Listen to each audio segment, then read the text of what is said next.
అందరికీ and public star Pulivendula Mahesh, public star. Thank you sir, thank you so much sir. చాలా సంతోషం.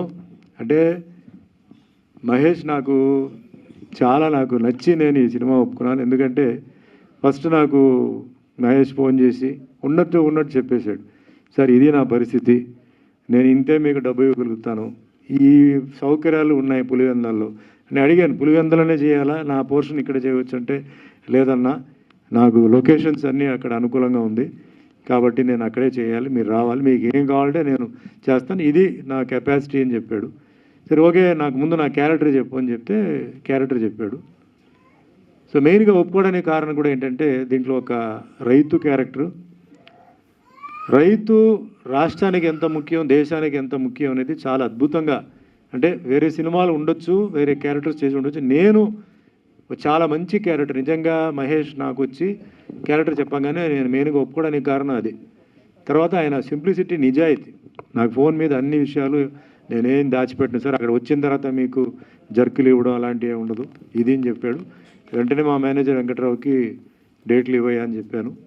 So డేట్లు ఇచ్చాము, షూటింగ్ అంతా రెడీ అయిపోయి కరెక్ట్గా షూటింగ్ స్టార్ట్ చేసే టైంలో నాకు చిన్న యాక్సిడెంట్ జరిగి ఇక్కడ ఒక ఫ్రాక్చర్ అయింది. నాకు ప్రాబ్లం ఏమొచ్చిందంటే, ఈ పిక్చర్లో బైక్ డ్రైవ్ చేయాలి. సో డాక్టర్లు ఏమో 3 months వరకు వెయిట్ కానీ బైక్ కానీ అలాంటి కుదరదున్నప్పుడు నేను మహేష్కి ఫోన్ చేసి, ఇట్లా మహేష్, సారీ మహేష్, నేను ఈ సినిమా చేయలేను, నేను ఎందుకన్నా అన్నాడు. లేదు ఇట్లా బైక్ ప్రాబ్లం ఉంది, నువ్వేమో బైక్ తోలాలంటున్నావు కదా, నువ్వు వేరే వాళ్ళని పెట్టేసుకో, వేరే ఏం లేదు, నాకు అన్నీ నచ్చింది, ఇది ఒకటే నాకు ప్రాబ్లం అంటే, సరే నేను మళ్ళీ ఫోన్ చేస్తా అని చెప్పి ఫోన్ పెట్టేశాడు. నేనైతే రెస్ట్లో ఉన్నాను. మళ్ళీ ఫోన్ చేసి, లేదన్నా నెక్స్ట్ డేట్ మీరు ఎప్పుడు ఇవ్వగలుగుతారు చెప్పండి, నేను దాన్ని బట్టి నేను షెడ్యూల్ మార్చుకుంటా అన్నాడు. ఎందుకు మహేష్, నువ్వు ఆల్రెడీ ప్లాన్ చేసావు కదా, నువ్వు చేసుకో అని చెప్తే, లేదు సార్ మీరే చేయాలి ఆ క్యారెక్టర్, మిమ్మల్ని అనుకున్నాను నేను, మీరే చేయాలని చెప్పాడు. సరే అప్పుడు చెప్పాను, ఇంత టైం పడుతుందని చెప్పాను. ఆల్మోస్ట్ 1 month తర్వాత అంటే, నేను వేరే సీన్లు చేసుకుంటాను, మీరు వచ్చి వేరే కొన్ని సీన్స్ ఉన్నాయి అంతవరకు మీరు చేయండి, మళ్ళీ తర్వాత మనం ప్లాన్ చేద్దాం అంటే మళ్ళీ డేట్లు ఇచ్చాను.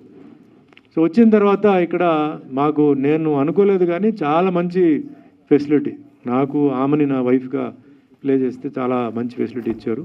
మరి ఇవన్నీ కాదు కానీ ముందు వచ్చి, సార్ నేను ఒకసారి మీకు సీన్ ఎక్స్ప్లెయిన్ చేయాలని చెప్పి నా రూమ్కి వచ్చి, రేపు ఏం సీన్ చేస్తున్నామో ఆ సీన్లు డైలాగులన్నీ మొత్తం చేస్తే మేము కూర్చొని కొన్ని కరెక్షన్స్ చేసి చేశాను అనమాట. నాకు బాగా నచ్చింది అదే.